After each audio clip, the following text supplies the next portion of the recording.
planner, and he joins us to share his thoughts on how we use planning and enforcement to prevent what we see annually and to make our lives better. Good morning, Kekeli. Welcome to the Spur Morning Show. Good morning, Kojo, I hope you are and well. thanks for having me. And I hope you are well. Yeah, I'm doing pretty well. Yes, so Yourself? I'm great. So it rained on Sunday. Were you affected in any way?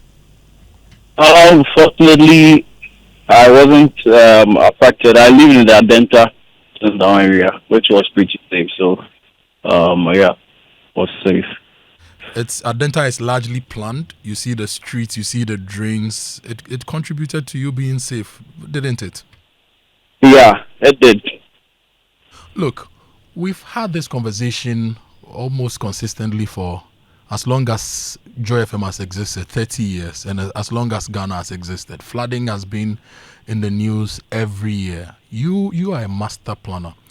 What do you think the new approach should be in dealing with flooding and urban development challenges? What key things do you think the new government and all of us should do to actually fix this? So, Kojo, I think the issue about flooding is pretty simple. We all know the underlying root causes. Yet, if it comes to implementation, that's where the challenge is. Um, if you look at the flooding to tackle it holistically, as far back as 1991, they prepared what they call the Greater Accra um, strategic plan, and this plan had a special dimension of it that sought to tackle the flooding issue. And so they prepared a green infrastructure network. They prepared water retention ponds and what have you. But the challenge is the implementation. So I'm having some feedback when I speak from here. I don't know. It's perfect. Just go ahead. We don't have any Yeah. feedback. We So can hear you yeah. clearly. So the water retention points, all the green areas, the nature-based solutions which were proposed is what we are encroaching on. You talk of Accra in general, most of these water come from the Abreu Hills. And currently, if you go to the Abreu Hills, you can see how the whole vegetation is being scraped off. Everyone is seeing, everyone is sitting on, nothing is being done about it. That's one of the major causes. Aside from that, the lagoon areas, the Ramsar sites, we are encroaching on it. So for me, I think assemblies continuously say they are doing their best. I think what we can do differently is that now there is a new Greater Accra plan, which I think you are aware of, and it proposes this green infrastructure network, which combines tree planting along the major water bodies, the streams, and what have you, which to me, the citizens as well as the media is supposed to police these vegetation and natural flooding systems we have. So that it's not only a periodic and knee-jerk discussion that we have every year it rains. Even after the raining season, it should be something that we consciously and continuously pursue, checking up on the district assemblies and what have you to ensure that all these developments that come up are not done. If But you but take, but if you for example, before you go on, um, you just yeah, mentioned the green infrastructure network, and you're talking about our yeah. rivers and streams within the city. Unfortunately, we've channelized all of them and converted them into gutters. So the proposal that we should plant trees and vegetation is it along these gutters? Because look all around us. All the things that are supposed to be streams and rivers running through Greater Accra, through Kumasi, they've all been converted into gutters. We've connected our domestic waste and everything into them. How then do we save them? So, Kojo, I think that it's not all of them that have been destroyed. Some still remain. If you go to the Ramsar sites, the water bodies, and as you are saying, we seem to think that everything should be an engineering solution, which is not.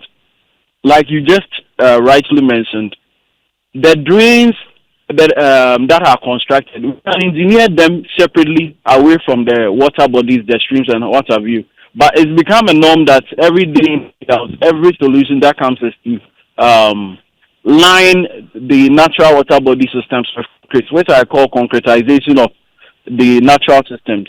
So for me, I think some of the solution is to clear the waterways where constructions have not been done. Even where they are done, that they seem to be the major blockage areas. I think that we really have to clear those. Look at what is currently happening around the atomic area. A very flood-prone area. Now you go there and then you have a whole lot of built environment emerging there, real estate, churches, and what have you. And we are looking on. So, Kojo, I think that these things, if we are really serious about addressing, we can do that. And again, as I talked about, the new planning system expects the district assemblies to have what we call public data room to provide information on the local plans, the permitting, and all those things, so that the citizens are aware of what is going on within the district assemblies. So I think that for a media house like Joy, you should be consistently following up on these district assemblies to help us monitor developments that are coming up within the district assemblies. Aside from that, I think one of the major causes is this large-scale infrastructure that comes up in our cities. When they are coming up, issues about inclusivity, designing so that flooding and climate change oriented solutions are largely partly missing to some extent in terms of the coordination. So I think that is one major area we can focus on. And again, the fragmentation of our districts is also one of the issues. So originally, if you are designing an infrastructure that will run across multiple or a few districts, now they become many that the challenge of doing all those things becomes more complicated. So I think that is also one of the so AMA cannot decongest Accra because they have to work with the Korle Klottey Municipal Assembly because they are all working in the same functional space but different bureaucratic levels and channels. So the fragmentation is causing a problem for managing our cities. That's the point you are trying to make. But Kofi, let's go back to the retention ponds. Yeah. There are a lot of retention ponds within Accra, and some of them were also built for cattle to go and get water. Now, I've seen that most of these retention ponds have been filled and have been used for construction. We always say people are building in the retention ponds. People are building. Should it have been a strategy of the state to possibly even acquire these lands, whether by executive instrument or by buying or something, to keep them as retention ponds so that the owners don't have a need to sell them? If we had compensated the owners, for example, and held on to them to serve that purpose, would it not have been better? Because I always hear technocrats like you, smart guys, having worked in the system for years, drawing our attention to the fact that we've lost a lot of these things, but we've not done anything to keep them anyway. So how do we approach it going forward? So I think that, Kojo, for most of them, the issue of acquisition, as you rightly mentioned, is an issue. Once they are designated as those specific uses, if it's nature reserves or water retention ponds, the state agency, be it the district assembly or lands commission or whatever agency that's mandated to do that, have to go ahead and acquire it for that purpose. But Kojo, in the past, even where they've been rightly acquired, if you look at the Tema motorway, for example, where there were green buffers and all that, that do not belong to individuals and the state. Yet there are efforts by private operators in these things. So, in as much as I agree with you regarding acquisition of these lands, it is also a civic responsibility, and also, let me put it to the media, to help us protect and salvage these things. So it's not just a one-way approach. It's a multiplicity of strategies that we have to engage. So I think that, you see, increasingly, Ghanaians think that every land that is available should be converted into some form of real estate or other developments to make money. And the consistent development of this value of money making against societal or public interest is something that is really fighting against us. Even if the district assembly development control apparatus is weak, once these plans are there or people are made aware that these areas are supposed to be waterways, public parks and what have you. The citizens are then empowered to do more of what I call citizen policing. The district assembly, as you all know, their systems are weak in terms of development control. So once the citizens become the dominant policing agent, then some of these things can be tackled. So I propose that for the district assemblies where these plans have been prepared, there should be billboards showcasing these things on them so that the citizens are aware.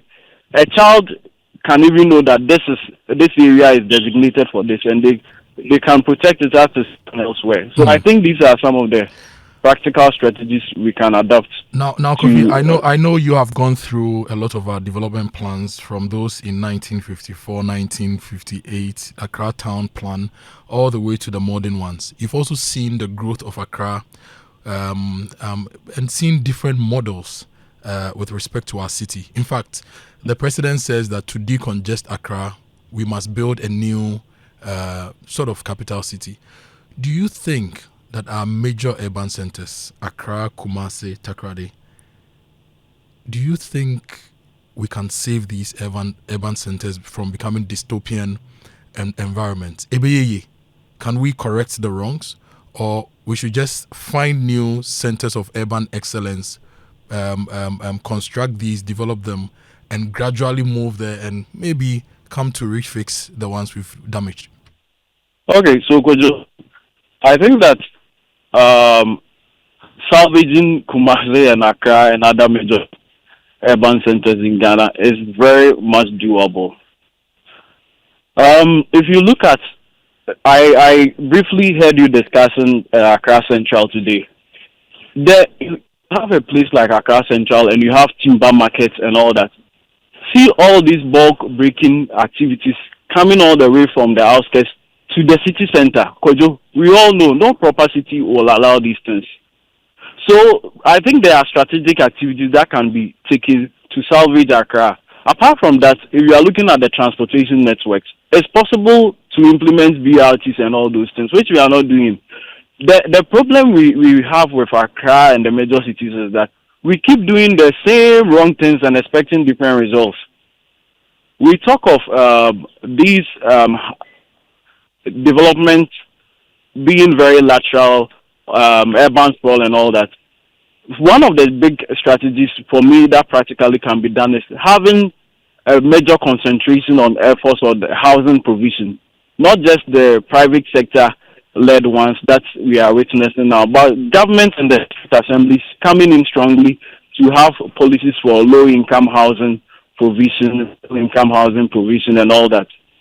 So apart from these strategies, and quite a number of them, which I cannot discuss in this short period, if you look at the National Spatial Development Framework, for example, in proposing an urban center, it looks at the Golden Triangle between Ashanti region,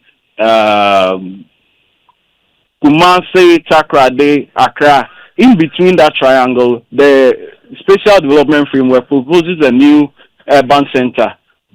That is for the future. But for me, as I mentioned, the challenge of Accra, Kumasi, Tamale, and the other major urban centers can be solved.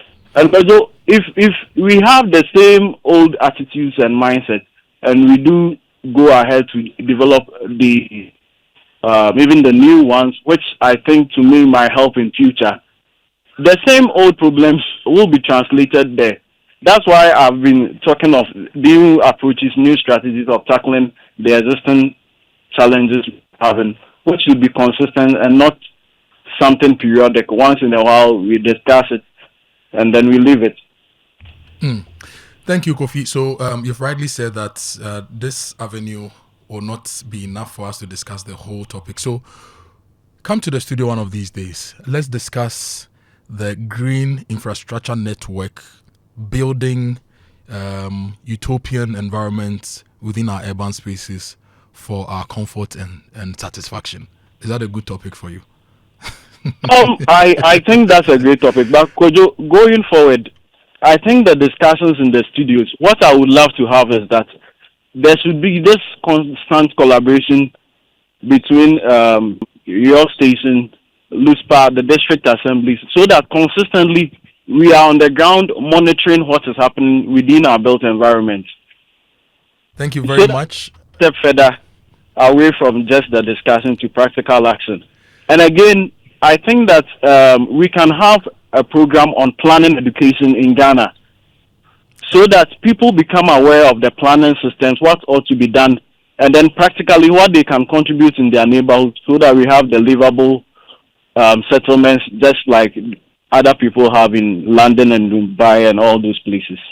Thank you very much, Kekeli Kofi Amejro, Senior Urban Planner, Land Use and Spatial Planning Authority, joining us and sharing his thoughts on how to make our cities better.